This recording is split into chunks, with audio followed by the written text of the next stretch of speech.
I remember one night, I think it was a Tuesday, when I sat on the bathroom floor, back against the wall, lights off, just letting the hum of the world disappear around me. No big event had happened that day. Nothing fell apart in an obvious way. But inside, I was unraveling quietly, smiling in meetings, answering texts with emojis, saying I'm good with practiced ease. And yet, underneath that quiet smile was a truth I couldn't outrun. I was exhausted from performing a life I hadn't built for myself.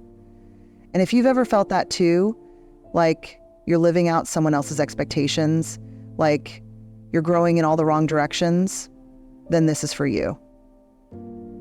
This is not about reinventing yourself loudly. This is about rebuilding quietly, slowly, sacredly, from the inside out. If this speaks to your heart, take a moment to like, comment, share, and subscribe. Your voice matters here, and every time you engage, it helps this space grow with more courage, compassion, and truth. We live in a culture that glorifies the grand entrance, the dramatic life pivot, the look at me now, glow up.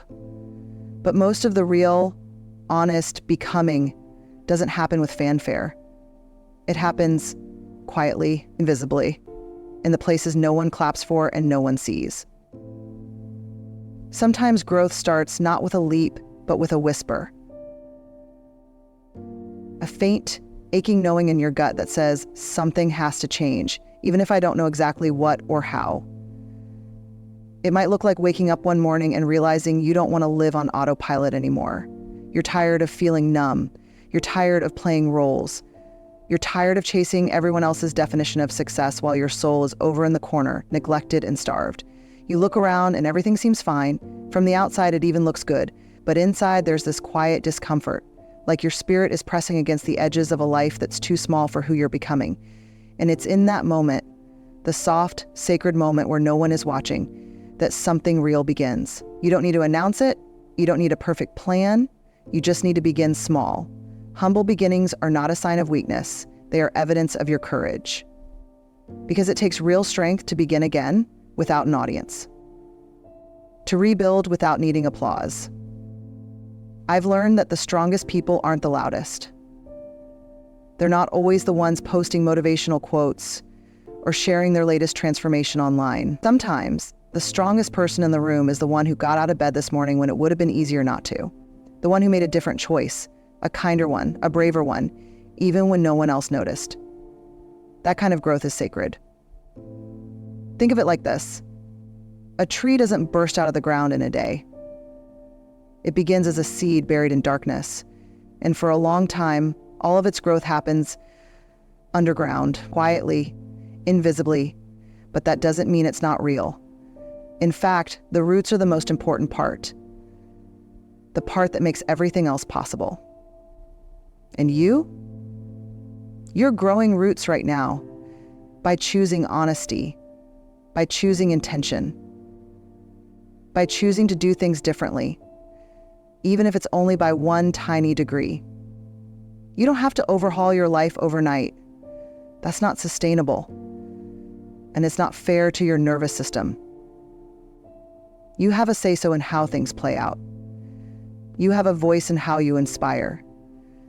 In some people, their life and their self-esteem. But that doesn't mean it's not valid, even if it's only by one tiny degree. You have a voice in how things play out. Real transformation, the kind that sticks, begins with the smallest, most doable next right thing. Maybe that's turning your phone off for 1 hour a night so you can be alone with your thoughts. Maybe it's going for a walk and not needing it to count as exercise. Maybe it's drinking water, or praying, or journaling, or texting someone you trust. I'm struggling right now, but I want to get better. Whatever it is, begin there. Let the quiet be enough. Let the small steps count. You're not behind. You're not too late. And you're not broken for needing to start over. You're just human, and that's a beautiful thing to be. So start small, start unseen, start before you feel ready. Because sometimes the most powerful beginnings don't roar, they whisper, and they change everything. There's something sacred about silence. But there's also something terrifying about it, especially when you're not used to it. Because when you start building yourself quietly, the first thing you often feel is everything. And it can be overwhelming. You're no longer numbing. You're no longer distracting yourself with chaos, drama, overgiving, overdoing. You're just with yourself. And for many of us, that's unfamiliar territory. But here's the truth I've had to learn, sometimes the hard way. You cannot build a grounded, truthful life in the middle of emotional noise. You cannot hear your own voice. The real one, the deep one, when the world is too loud and your boundaries are paper thin. So if you're going to build yourself, really build yourself, you have to start protecting your peace like it's oxygen. Like it's not just a preference, it's a lifeline. And that kind of peace, it's not something you stumble into, it's something you create intentionally, gently, courageously. It's the decision to stop answering calls from people who only reach out when they want something. It's the quiet bravery of saying no without explaining yourself. It's learning how to recognize the difference between someone who's comforting and someone who's controlling, and choosing accordingly. And most of all, it's learning to be okay with disappointing others in order to stop abandoning yourself. That's not selfish, that's sacred self-respect. See, for so long, many of us were taught that being available all the time was love, that selflessness was virtue, that being liked was the same as being valued. But if it costs you your sanity, your sleep, your self-worth, it's not love, and the price is too high. Protecting your peace means you no longer let chaos rent space in your life just because it wears the face of someone familiar. It means you stop opening your door emotionally, mentally, energetically to those who only show up to rearrange the furniture in your mind and leave you worse than they found you. Imagine your peace as a garden. Your job isn't to let everyone in. Your job is to pull weeds, to water what matters, to create an environment where your soul can breathe, even if it's quiet, even if it's simple, even if no one else understands it. You don't owe the world an explanation for protecting the parts of you that are still healing. And here's something I want you to really take in. You don't have to fight for a seat at tables where your peace is the first thing sacrificed. You can build your own table, a quiet one, a kind one, a safe one. And you can choose who gets to sit with you, because not everyone deserves access to you, and not everyone who once had it was meant to keep it forever. This is where the rebuilding really begins. That's what peace is. It's not the absence of noise, it's the presence of alignment. So protect it. Not because you're cold, not because you're angry, not because you want to be alone forever, but because you are finally ready to grow in a space that's safe enough for your real self to come home. Quietly, fully, and without apology. There's a moment in every quiet rebuild that no one talks about. It's not inspiring, it's not pretty. You probably won't find it quoted on Instagram or set to soft piano music on a reel. It's the moment you have to sit with yourself and tell the truth. Not a truth. Not the curated truth you're comfortable admitting, but the whole truth. The one that makes your stomach drop. The one that shakes your voice when you try to say it out loud. The truth you've been running from, maybe for years. For me, that moment came late one night when I looked in the mirror and didn't recognize the person looking back. I looked excited. Fine, put together, but I wasn't okay. And I hadn't been for a long time. I remember whispering to myself, I'm not happy, and I haven't been, and I don't know how to fix it.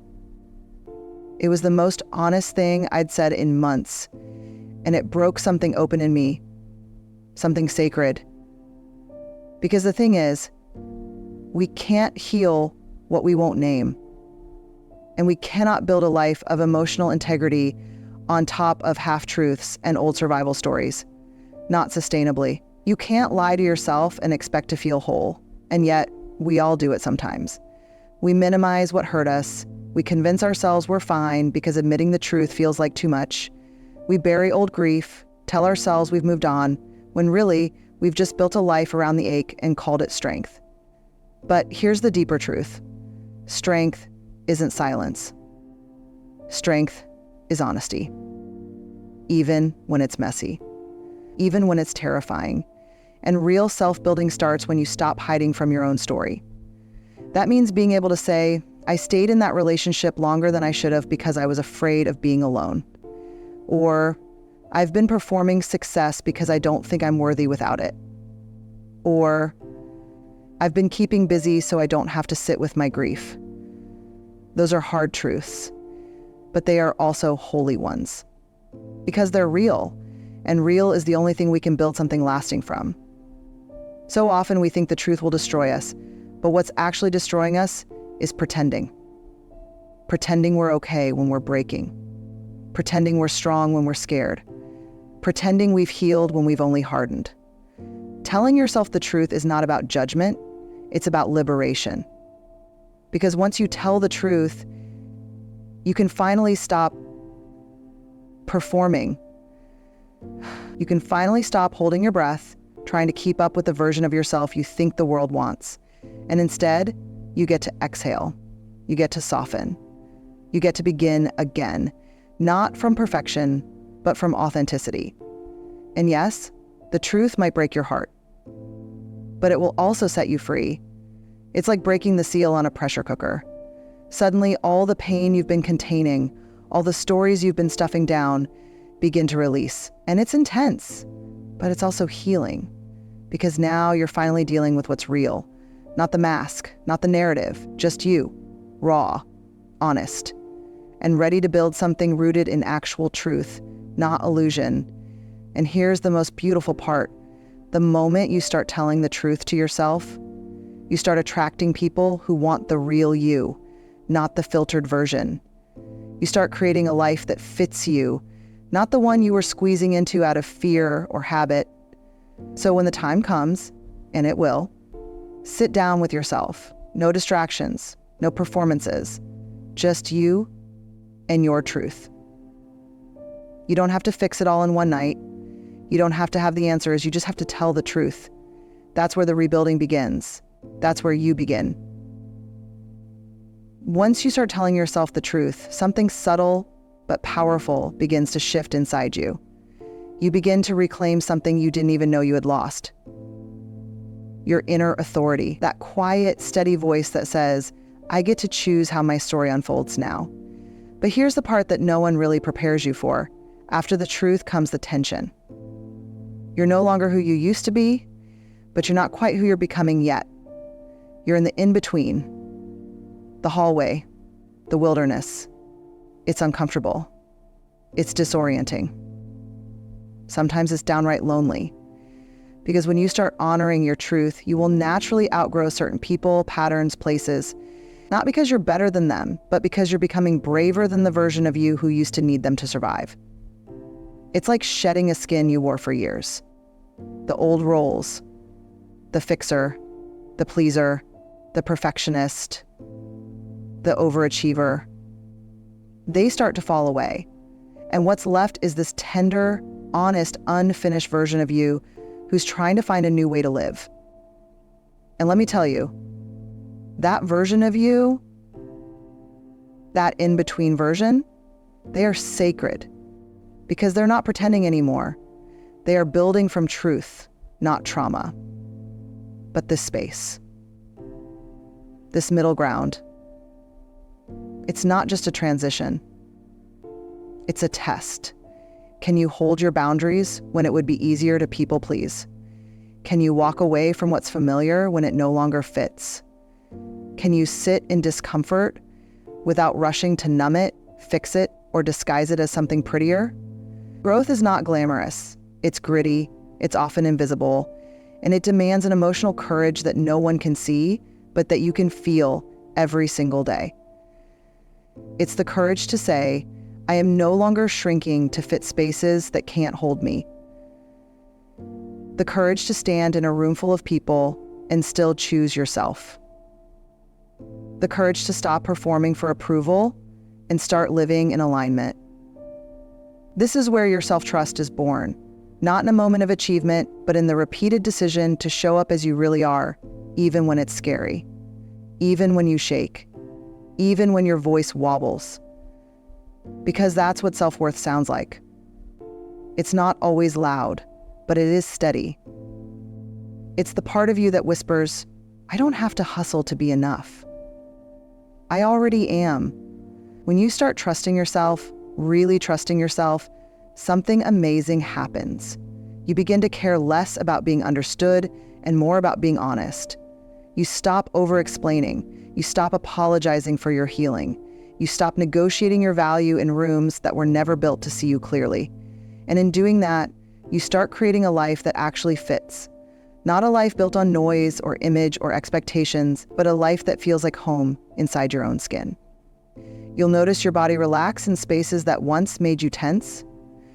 You'll catch yourself smiling for real, not for show. You'll make decisions based not on fear, but on clarity. And all of it will happen quietly, gradually, but undeniably. Because this part of the journey, it's not about proving anything. It's about becoming. Becoming honest, becoming whole, becoming someone who doesn't betray themselves just to belong. That's what self-trust looks like. And once you build it, brick by quiet brick, it becomes the foundation of everything else. Not just who you are, but how you live. So if you're in the middle, between the old you and the new one, hold steady. That tension you're feeling, it's not failure. It's evidence of your growth. It means you're stretching, expanding. You're no longer building yourself for anyone else's approval. You're building for you now, not to impress, not to perform, but to belong to yourself fully, freely, finally. And that is a holy kind of liberation. Because for so long we were taught to build ourselves as a product, a resume, a brand, something polished enough to earn applause and liked enough to avoid rejection. But here's the deeper truth. You are not a product. You are a person, a living, breathing, healing, evolving soul, not here to be consumed, but to be known. And that kind of becoming, the kind that centers worth over image, substance over shine, it doesn't need a spotlight. It needs a mirror, a quiet one that reflects back not who the world told you to be, but who you were before the world got loud. And in that mirror, you might begin to see something unfamiliar but beautiful. You are strong, not because you push through, but because you listen within. You are wise because you listen within. You are wise not because you have all the answers, but because you're willing to ask better questions. You are enough. Not because you earned it, proved it, or posted it, but because you were born that way. See, real self-worth isn't loud. It doesn't need to shout. It doesn't need to prove anything. It simply is. It's the quiet knowing that you can walk into a room and not need to shrink. It's the deep breath before saying no and feeling zero guilt afterward. It's the comfort of choosing rest, not because you're lazy, but because your body is not a machine. It's the joy of not needing validation because you've learned to validate yourself. And maybe the most profound sign that you're truly building yourself, quietly, authentically, is that you stop chasing things that once defined you. And is that you stop chasing things that once defined you. You stop begging for closure from people who were never capable of offering it. You stop romanticizing potential and start honoring patterns. You stop performing for belonging and start embodying your worth, even if that means being misunderstood, even if it means walking away, even if it means standing alone for a while. Because you'd rather be real than impressive. You'd rather be whole than liked. You'd rather be free than approved of. That is the quiet power of becoming. It doesn't demand to be seen, but it cannot be unseen. Because when someone starts living from that kind of grounded truth, you can feel it in their presence. It's not loud, but it's steady. It's soft, but it's unshakable. And the beautiful, unexpected thing, You become someone others feel safe around, not because you fix them, but because you fixed your relationship with yourself. And that is the quiet revolution. That is how healing spreads. That is how the world begins to shift, not in noise, but in the hush of one brave soul choosing to show up fully. So if you're on this path, walking slowly, steadily, sometimes alone, I want you to hear this with your whole heart. You are not behind. You are not invisible. You are not late.